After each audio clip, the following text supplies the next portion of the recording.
Para quem não me conhece, eu sou o Delo Júnior com vocês novamente. E seja bem-vindo ao meu canal. E hoje, estou trazendo para vocês novamente uma história. Então, vamos lá. A história da Maria Antonieta e Eudito, que comam brioches. Vamos lá.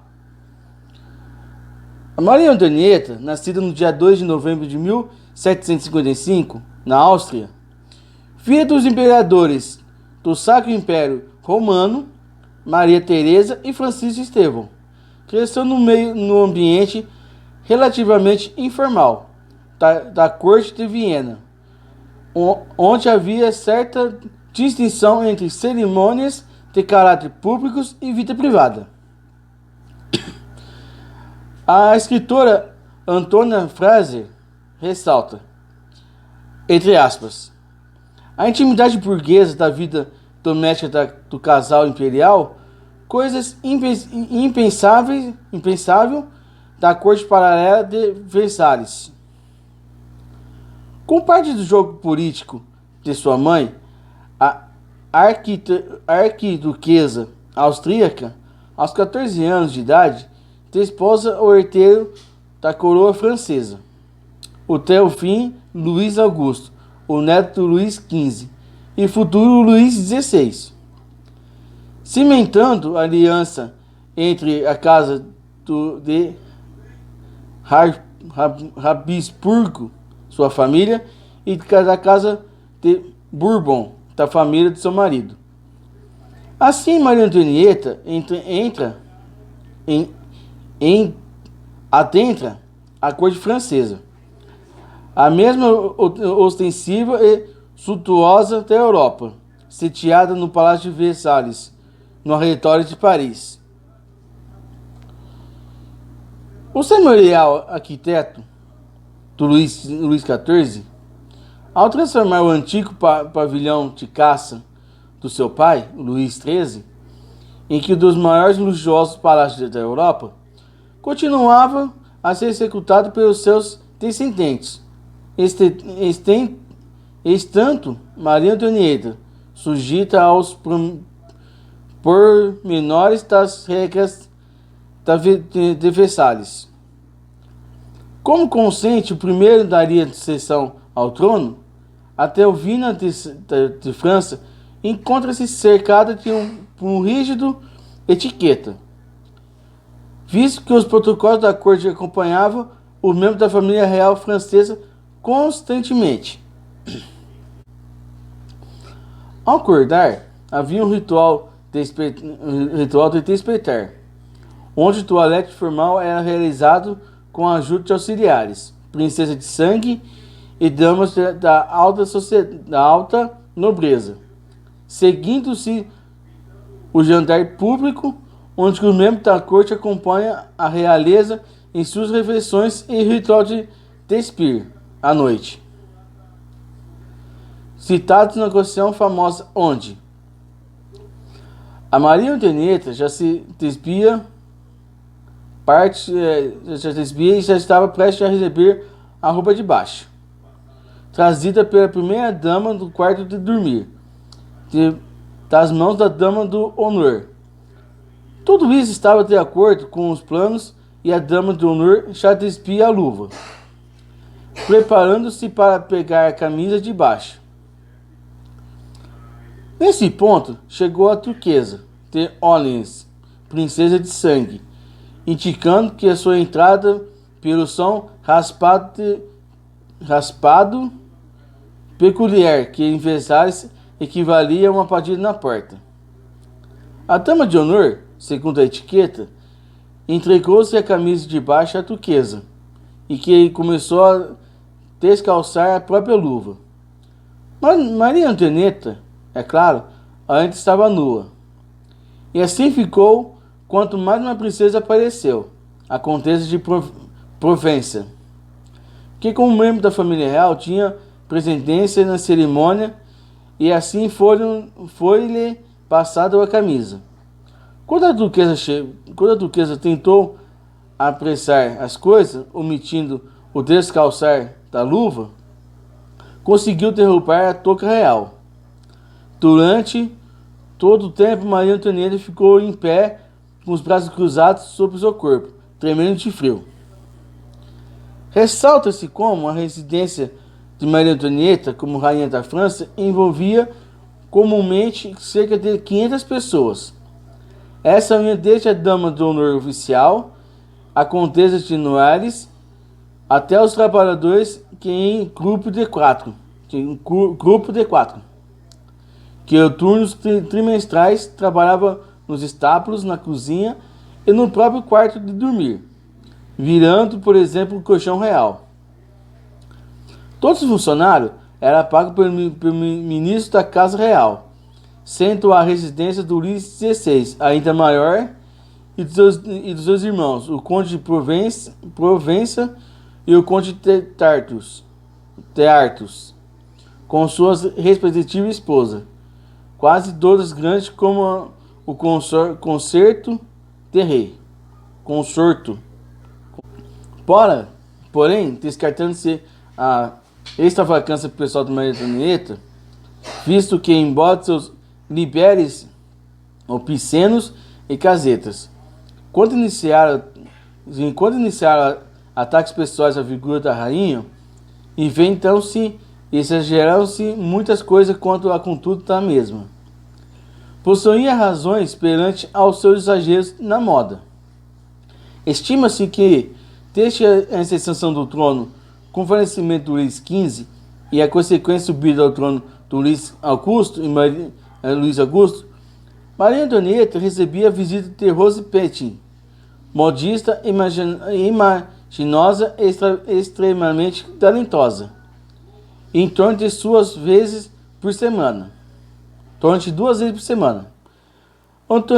Antônia Frase cita como, entre aspas, contra o espetáculo de uma rainha maravilhosamente vestida, sem que sua aparência uma obra de arte por si só, arte francesa. É preciso pôr na balança a conta do vestido e que não parava de aumentar e o orçamento para roupas nunca suficiente.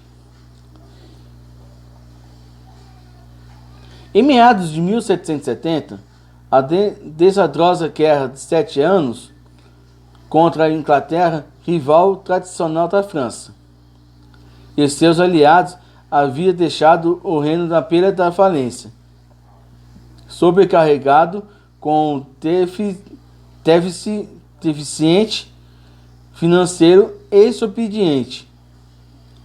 Quanto à ascensão do Luís XVI, o clero e a nobreza ainda eram isentos de pagamentos de imposto, onde o fato supre a suficiência de recursos recaía sobre os membros da terceiro estado, que correspondia a 96% da população que vivia na sua maior e intolerável pobreza. A imensa despesa de despachar milhares de soldados em navios franceses para a luta no Novo Mundo, ao lado de 13 colonos norte-americanos que havia declarado a sua independência em frente ao seu soberano, o rei Jorge III, da Grã-Bretanha e da Irlanda, mergulhou o governo da França em crise financeira maior ainda, onde os gastos da Maria Antonieta apresentavam pouca importância monetária, em frente ao gosto de enormes aventuras americanas engendrada pelo ministro Luís XVI. Antemais, serena a economia francesa, ainda grande parte agrária, as condições da vida do povo pioravam drasticamente após uma colheita má. O inverno de 1774 e 75, severo e com muita neve, levou uma das piores colheitas que já tinha lembrança. Naquele mês de maio, a secagem de grão e as reformas mal orientadas provindas por Turcotte, o controlador-geral de Luís XVI, impeliu pessoas famintas em toda a nação a promover tumultos conhecidos como a Revolta da Farinha. tendo sido informadas que o membro da família real estava escondendo grãos e pães. 500 pessoas investiram contra o portão de Versalhes para subjugar os amotinados, tanto próximo quanto distante. O Turco convocou 25 mil soldados e insistiu tribunais sumários e enforcamentos exemplares, escreveu o senador Seymour Sherman. A brutal reação do governo à crise deixou um sabor amargo na boca de muitos plebeus, mesmo depois da ordem foi restaurada. No Palácio Royal, descontentes reuniram-se para expressar sua fúria diante do episódio, por vezes alcançar os ouvidos de ciente bem. A revolta da farinha ressaltaram o modo frivolis de Maria Antonieta. Assim, o status que usava a rainha como símbolo de moda e elegância iniciava um processo de declínio. A hostilidade popular pode ter sido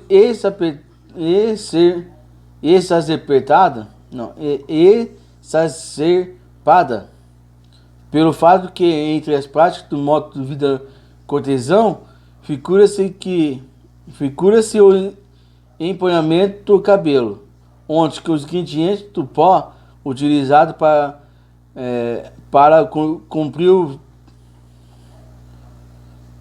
cumprir prodigioso penteado era a farinha de trigo, extremamente ligado à imagem da Maria Antonieta. Mesmo sendo anterior a ela e fazer parte dos comuns da corte francesa, sendo no máximo durante um período que havia ocasião para o consorte de Luís XVI ter tido, que come brioche. Entende-se que a sucessão entre o dito e a personalidade histórica ao oferecer-se uma rainha com um penteado coberto de farinha frente ao seu povo sem pão. Não obstante, ao invés de pronunciar a famosa frase, a Maria Antonieta escreveu uma reflexão para sua mãe, a imperatriz Maria Teresa, acerca dos deveres da realeza. Para a pesquisadora Antônia Freire, o teor da carta era o oposto exato daquela frase, ao mesmo tempo insensível e ignorante, tantas vezes atribulada a ela.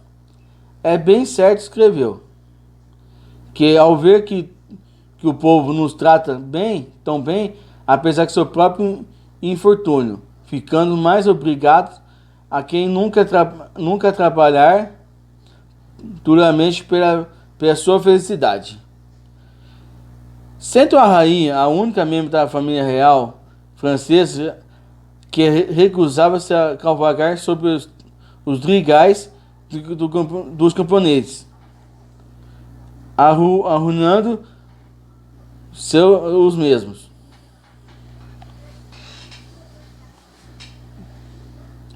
O título é conhecido pelo mesmo século quanto foram atribuídas à princesa espanhola Maria Teresa, que a desposará do Luís XIX, e uma versão com pequenas modificações. Caso não houvesse pão, o povo que comesse a crosta do patê. Roussel, em 1737, tinha conhecido da fala, ao passar que a frase foi creditada a outra princesa francesa ao longo do século XVIII. Como uma das dias do Luís XVI, a Madame Sofia, ao reagir à notícia de que seu irmão, o Delfim Luís Fernando, o pai do Luís XVI, foi oportunado por pedido de pão em sua visita a Paris.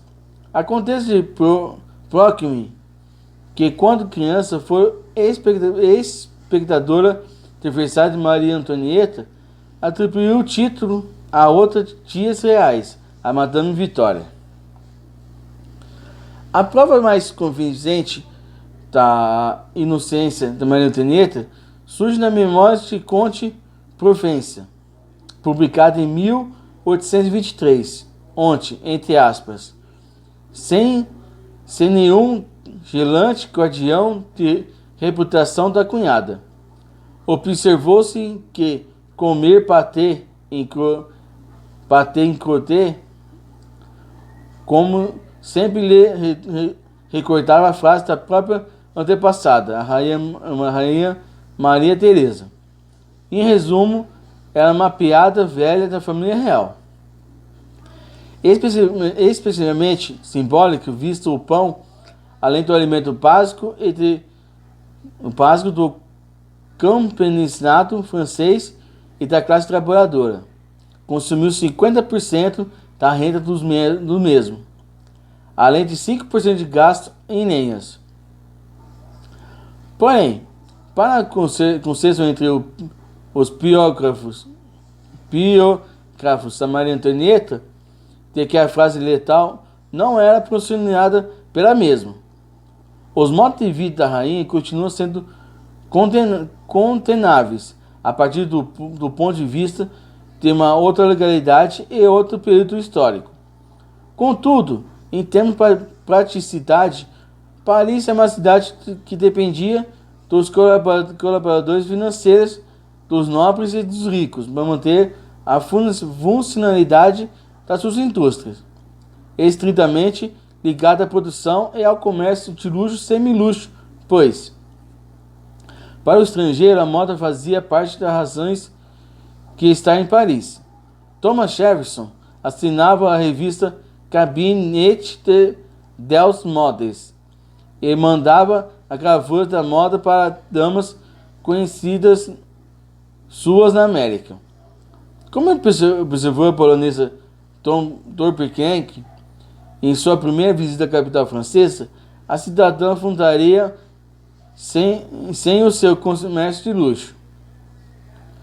Num país onde detalhes da aparência, traje e apresentação eram assuntos vitais, como observava o embaixador de Samboia a respeito da condessa de Provença.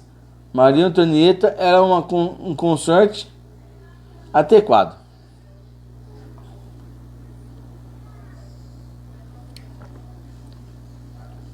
Comenta-se possivelmente que uma das funções da rainha da França, o centro do mundo vestuários e da ornamentação e com fortes motivações comerciais, para assim permanecer seria incentivar o florescimento da moda, literalmente a mesma.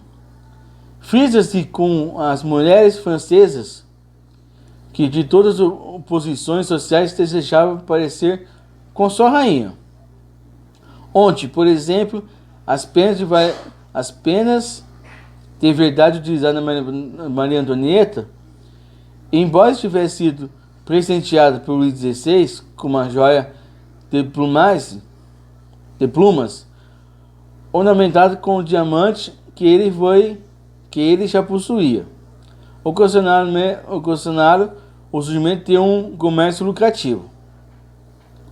Dessa forma, Maria Antonieta,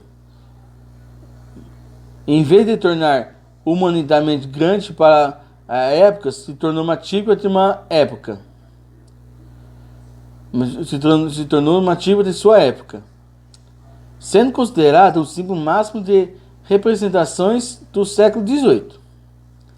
A rainha, como o caso de Como Brioche, encontra-se exposta ao ridículo, escrevendo a turquesa de Policarne, como não temia o veneno.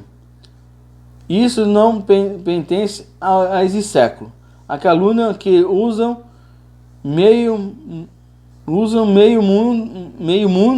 muito, mas é seguro da mata de sua infeliz amiga, não sendo a única personalidade do antigo regime a ser transformada pelos liberes, mas uma das poucas a ser destruída pelo mesmo.